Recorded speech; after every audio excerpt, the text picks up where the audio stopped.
You're about to hear from one of the most extraordinary people I've ever chatted with. Not just on the podcast, but through my journey. She might have the answer for the future of the human race.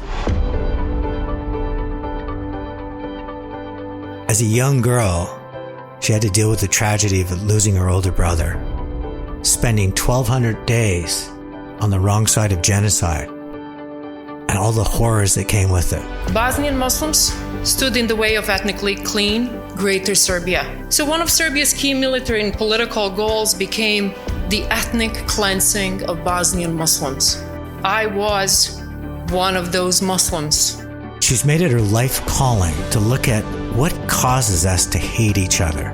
How can we get to a point where we want to eradicate not only how somebody believes or their faith, but we want to eradicate their entire civilization. And I really deeply wanted to hate men on the hills who were bombing us daily. It's a destructive feeling, and there's nothing that can be achieved with hate. And so I learned to really redirect negative energy that's targeting me to something that's constructive. And she's written 2 books, The Cat I Never Named and 3 Summers. Her name is Dr. Amra Sabic-El-Rayess. She's an internationally recognized expert in genocide studies, preventing radicalization, and promoting peace through education. This is Chatter That Matters with Tony Chapman, presented by RBC. Amra, welcome to Chatter That Matters. Thank you so much, Tony, for inviting me. I want you to describe your early life in Bosnia before the world began. You were a child like anybody else, thinking that the world was going to be your oyster. One of the reasons why I chose to write 3 summers is precisely related to what you had just asked. I wanted to travel upstream in my own life and revisit the 3 most magical summers of growing up in Bosnia prior to the genocide itself, to really humanize those of us who survive what is the unimaginable.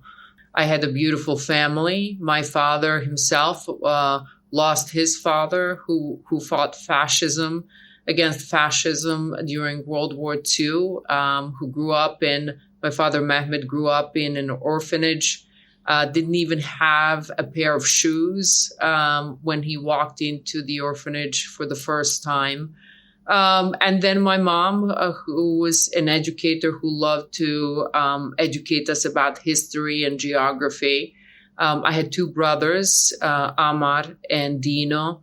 Unfortunately, we lost Amar. I won't go into details of that story, but it is in 3 summers. It is, in fact, the loss of my older brother, Amar, who was brilliant, that ultimately compelled my parents to think about bringing several cousins together to help me overcome the grief. And when you talk about the cousins that's coming together and helping you through it, do you ever get through it? Or is it more that at least there's people to help you kind of shoulder what you're dealing with? I think there's the role of resilience within ourselves in overcoming difficult moments in our lives.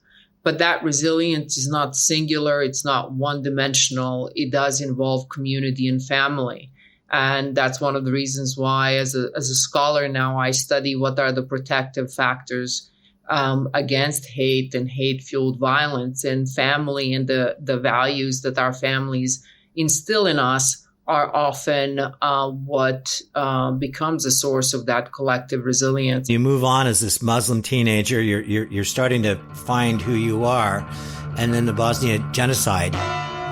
When the men were being taken to the buses, for one, they were not allowed to go back and pick their belongings.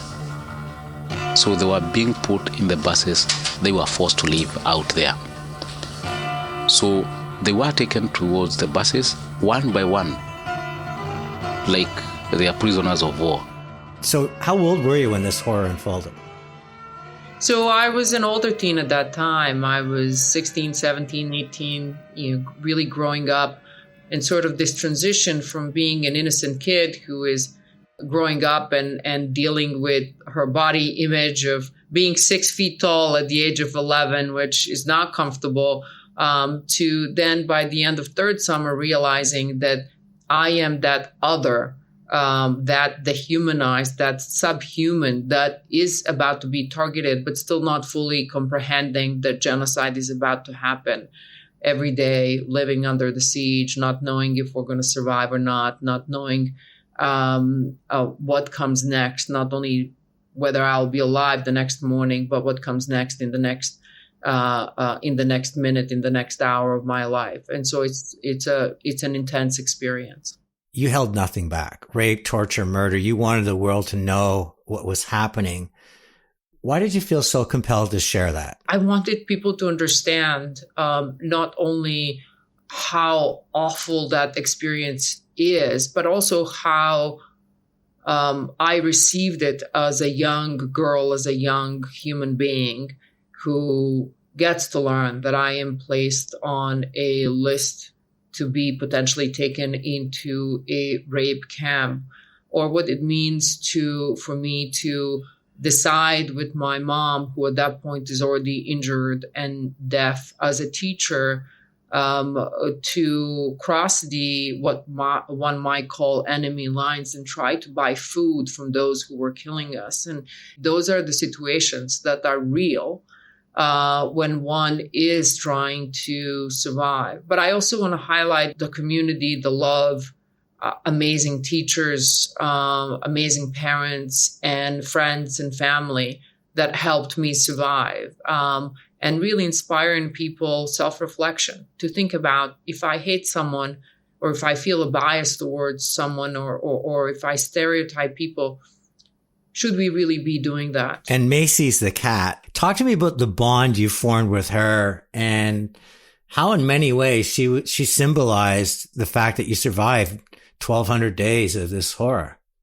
I encountered this cat that follows us back home, and she adopts herself into our family. And I do share that my family did not want to be responsible for another living being in the midst of what we were facing.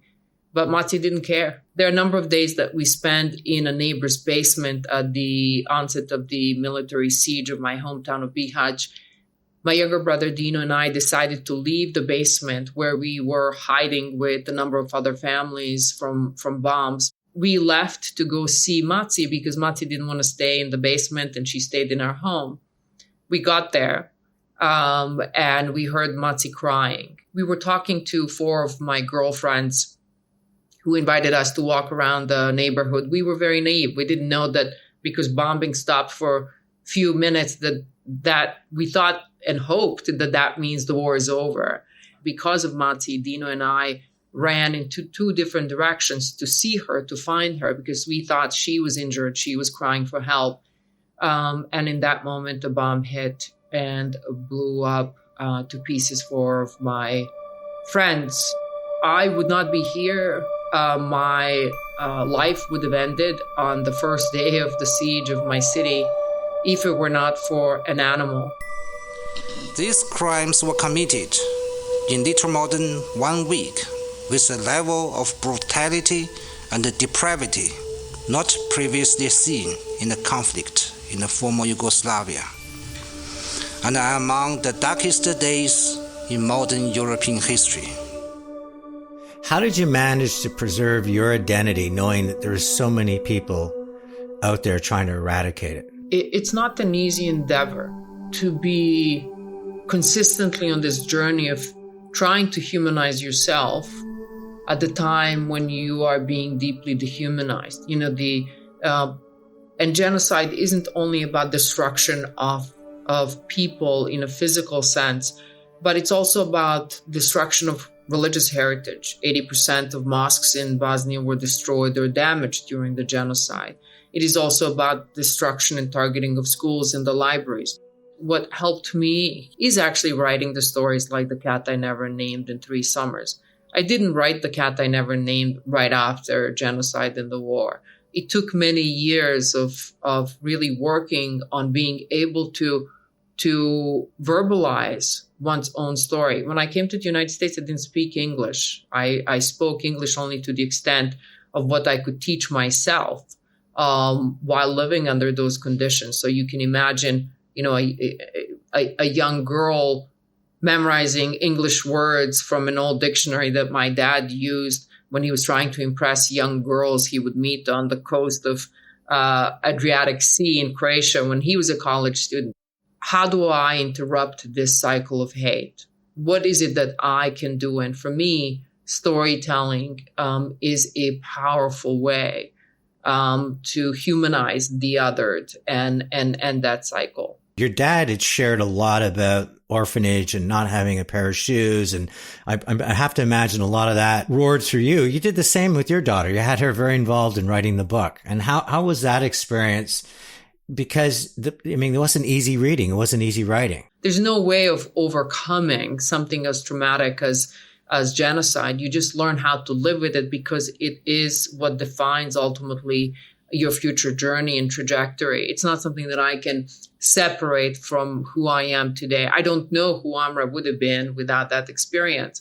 And so growing up, my kids were exposed to my stories of not having food. I've taught them to value each and every piece of food. And, sometimes we would go to restaurant as you do, and my kids would ask from restaurant to take the leftover, and there would be only 2 French fries on the plate left. So Dina, my younger daughter in particular, loves writing, loves reading, and she wanted to read them. And she would provide me with feedback and say, Mom, I think some of the details you shared with us are not in this version. I think they would be valuable for readers in America. And so she was really critical in helping me get through the process and guiding me on what she thought young adults and teens in particular would find appealing. And how did the other survivors of other experiences react to your book? Many survivors find it very, very difficult to write them, to express them. It is hard to know that one is sharing the most vulnerable thoughts and experiences that I had with the rest of the world. Someone who might make fun of you or ridicule you or hurt you for even sharing those experiences. And so I didn't know what the reaction would be. The response has been incredibly positive. And many survivors who have said, I feel seen, I feel heard, I feel you are telling my story. So you come to America armed with a few words that your dad had taught you. From an academic point of view, you go to some of the toughest universities. How do you do that? I was skinny, deprived from food and humanization for years. So I was terrified of men in uniform in particular. I was terrified of immigration process. And when I got to the immigration window, I remember holding onto it with my hands because I thought I was going to pass out of fear. I did not think that I would be welcomed, that there was a place for me in America. And the officer took a long time to go through my paperwork and at the end reached out with his hands. And I thought he's going to send me back to Bosnia and say, you don't belong here. But instead, with his fingertips, he touched my hands and he said, I'm sorry for what you have gone through, ma'am. Welcome to the United States of America. You're safe now. My first semester in college, one of the first books I read was Leviathan by Hobbes. For anyone who's read that book, knows that it's written in Old English. And when I initially opened it, I didn't understand a single word. So I spent 3 months translating the book, buying dictionaries. I bought the dictionary on my way to America in Zagreb, Croatia. And I started with straight A's in my first semester. In fact, the professor of history who taught that class said, if you can do this in your first semester, maybe you should do a PhD in history. And I said, thank you, but no thank you. Mm-hmm. It is determination. I think anyone and everyone can do it. It's just a question of decisions that we make in life and a choice that we will succeed. It sounds like there's a lot of doors that could have opened for you, including mathematics, which is, one of the most coveted Anybody that has a mathematics degree now is welcomed by almost any of the firms focusing on the new economy. But you're really seem to shift. And unless I have it wrong, and realize that you might have a different role, and that is to talk about genocide and do your part to see if we can end the cycle of history repeating. And I'm curious when that happened with you. Sounds to me like mathematics would have been a skip in the park for you in terms of everything, but really you have a different calling. You're absolutely right. My career right after college was on Wall Street. I worked in investment banking, leveraged buyouts, leveraged finance. And then 9/11 happened. This is as close as we can get to the base of the World Trade Center. You can see the firemen assembled here, the police officers, FBI agents, and you can see the two towers. A huge explosion now, raining debris on all of us. We better get out of the way. I remember thinking I should go home and just feeling like fear. My wife goes down to ground zero for the next several days. Wow. A fellow Arab said to her, I'd cover my name if I was you. When people looked at me, they looked at the hijab before they looked at anything.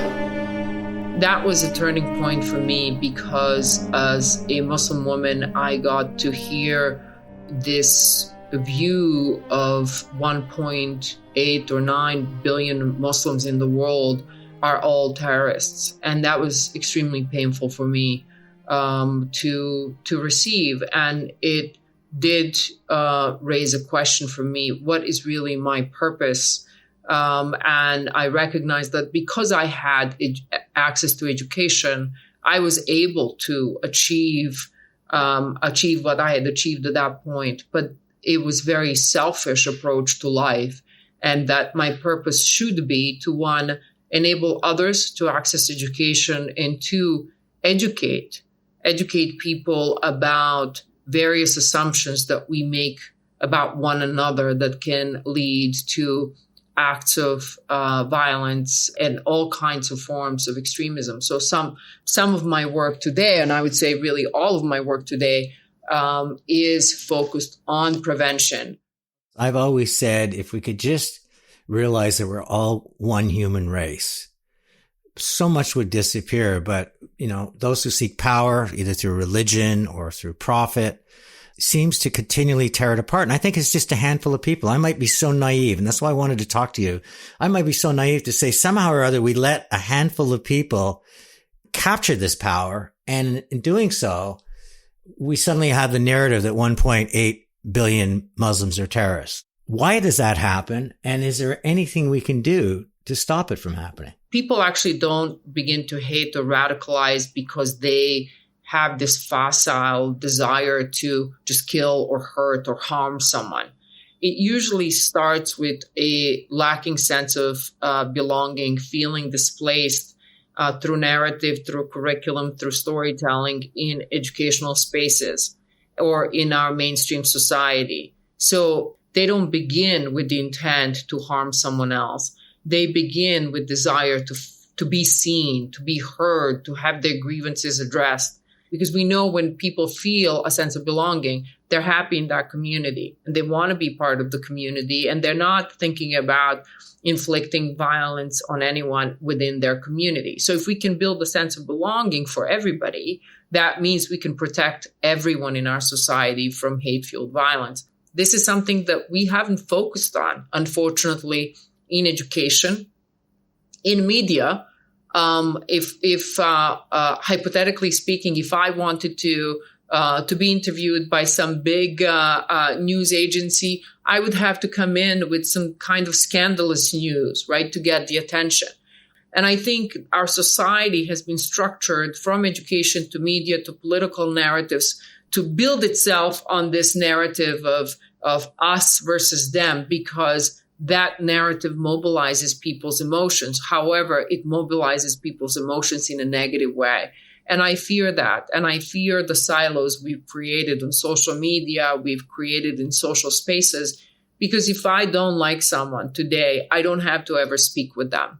And the only remaining spaces where we can engage with someone who thinks differently than we do, who has different experience than we do, is in education. To have that kind of conversation do we not need different educators that are more facilitators, that are more, that leave their biases at the front door and come into a classroom and try to create this conversation and dialogue where everybody feels they have a sense of belonging as opposed to being overpowered? So one of the projects that I have developed is called Reimagine Resilience. And for those who are listening to us, they can go to reimagineresilience.org for educators and education professionals taking a whole of society approach. It is not only sufficient to train educators on how do you better engage with your students. It is not sufficient to only raise awareness around how does hate emerge? What does it mean to be making assumptions about people, and how does that impact your students' well-being and the well-being of the entire community in the school? We need to work with all stakeholders within the society. So now move to social media, because I view in the most simplistic sense, social media monetizes by herding us into castles where we exist with like-minded people who like like-minded content, who validate each other and learn to love everything they do and hate what everybody else does. The middle ground where society, the great societies were built, the renaissances were built, is become a toxic moat. How do we push back against social media? Because I feel like I do belong as a left wing or right wing, as a Republican or a Democrat. I really feel I belong there. But part of my conditions of belonging is I have to hate the other. We have a choice, and our choice is between either instilling capacities in our educators and training educators and students to have constructive, nonviolent, genuine dialogues across a range of difficult topics in schools and giving students actionable ways to address whatever grievances they might have so that they build that sense of empowerment and community and belonging across identities. So we're not categorized into these singular groups that are not really true representation of who we are. Identity isn't a category, it's a story. It's my story, it's your story, and so on. So if we fail to do that, and I think we're failing to do that across higher education, K through 12 institutions, then it's only natural and expected that people will gravitate towards social media because that is where they will seek answers. The last one and then I want to move on, but because it's fascinating, I mean, I could talk to you all day, is politics. I have never seen politics at a level where it's us versus them.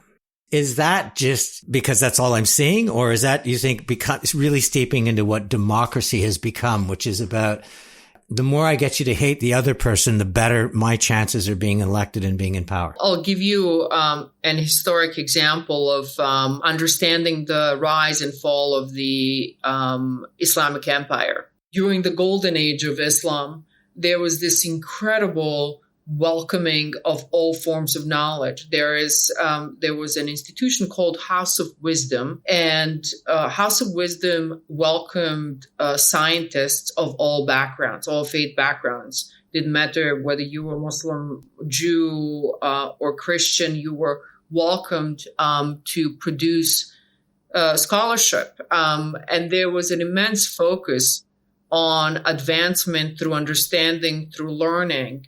And there's a famous hadith of Prophet Muhammad, peace be upon him, that says, seek knowledge even if it takes traveling to China. So there was this idea that really knowledge is power, connection, human connection is power. And then there was a period when there was a certain sense of self-assurance and confidence that, we've reached the top. We don't need really this knowledge. What we need, there's a lot of empire got large geographically. So we need actually to make sure people blindly follow their leaders. So we're going to neglect some of this focus on science and knowledge, and we'll focus on more being inward looking, protecting the power that we have. And that's where we saw a decline in publications of books. We saw banning of books. We saw a decline in scientific advancement.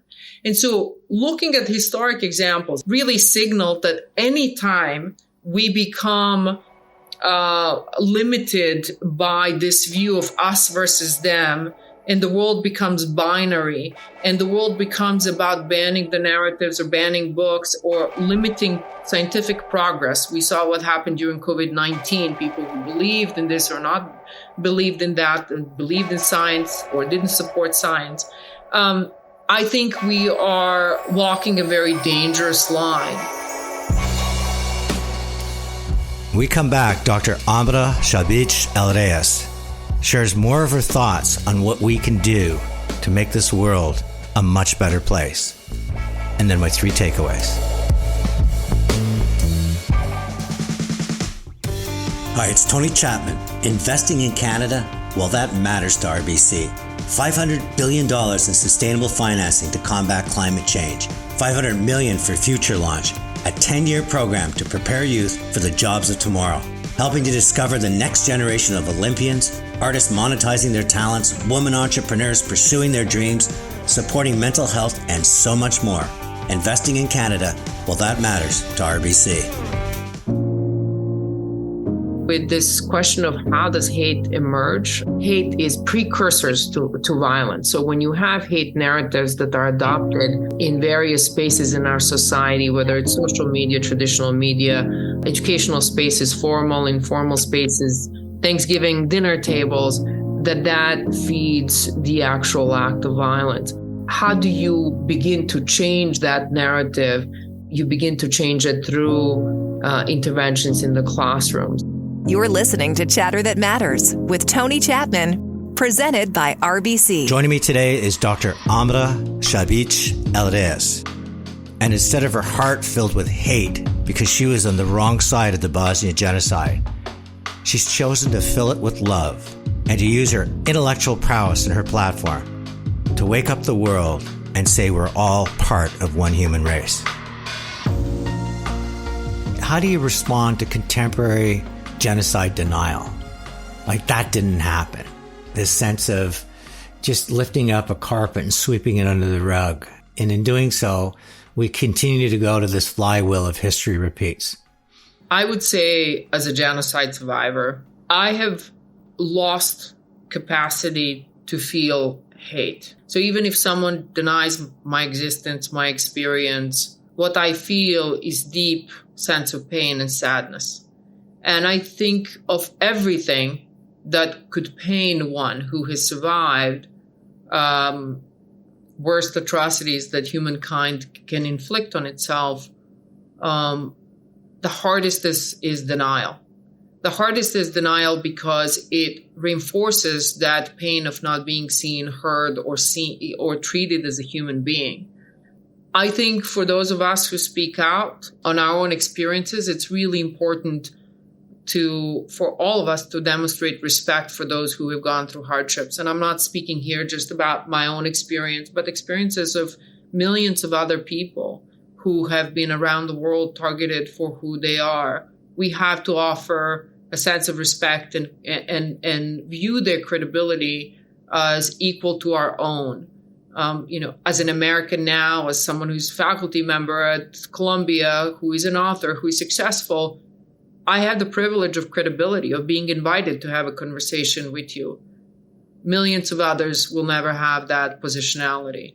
And so we have to rethink that. Why is that? Why is that some voices are more credible than others? And why is it that we dismiss some experiences versus others? Have you ever thought of the soldiers that went in and executed people? What their life is like afterwards, looking back and thinking about how they got caught up in a moment. Do we know the impact of what happens when a mob suddenly is unleashed?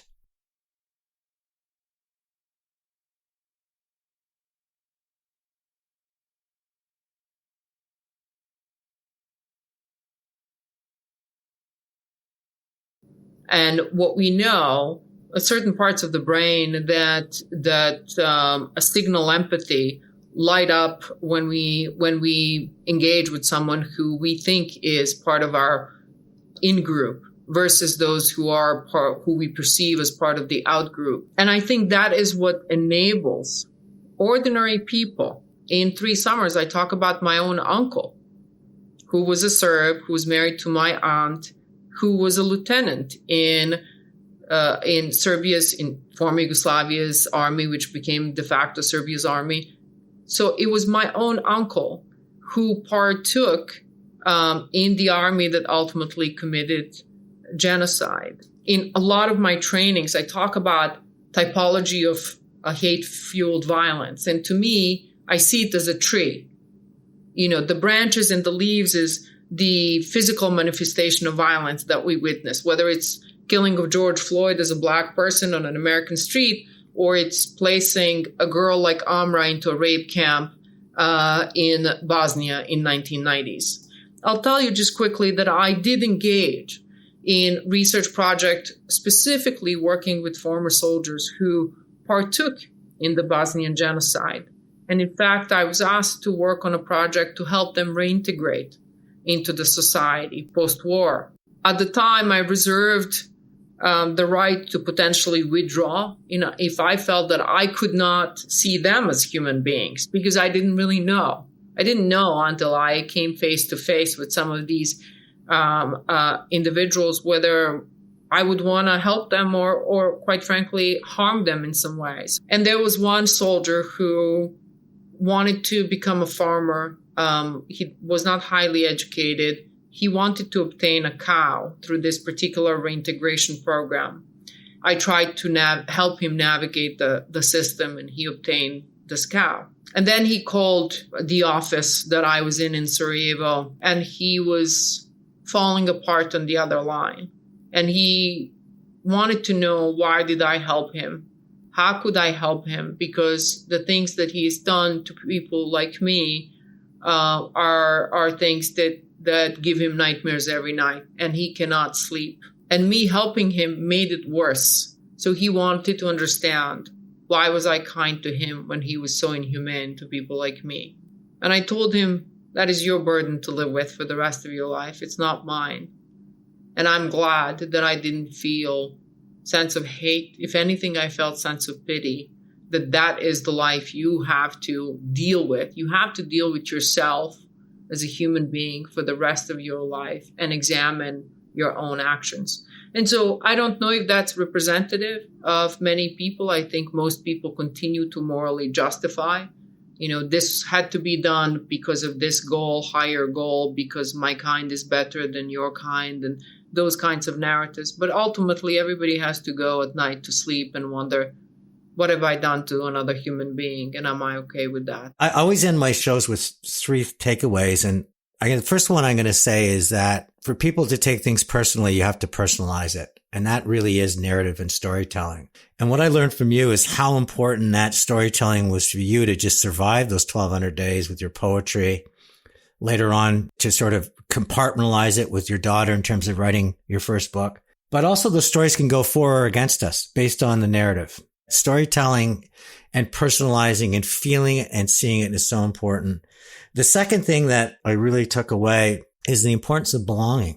It's Maslow's hierarchy of needs. It's one of the most important motivations, but you've really put a lens to belonging and how when somebody doesn't belong, they feel like they're standing on shifting sand, or they're being bullied or attacked, or their skin's not the right color, or their religion's not the right religion. And how that through parenting and through education, there is an opportunity to return to that house of wisdom that you talk about. The third thing is those 4 words that I think America's blessed with is when that person said to you, you are safe now. And that you could now take everything that this context, this journey that you have, and decide after 9/11 to say, this is my life's cause. And I think you are in many ways. And I don't want to sound like I'm exaggerating or fawning over it, but in many ways, you're the house of wisdom from the 7th, 8th century, that you are collecting all of these points of view. I'm working on this project. I'm working on this interfaith project. You're opening the door to all these points of view. And I hope you're successful more than anything else, because I think you're the first path forward that I feel optimistic that there's still hope for this crazy thing we call ourselves as humans. Thank you so much for being so generous and so kind.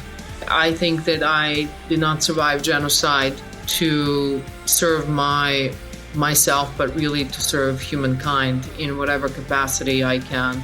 I think every person that we can reach and touch, and you do that, Tony, and I thank you for doing that, is critically important, because we all have a role to play. Being nice to someone in a supermarket and asking them how or smiling at them, even if we don't know where they come from and who they are, can make a difference in a person's life. So I hope that our conversation can inspire people to be the best version of themselves.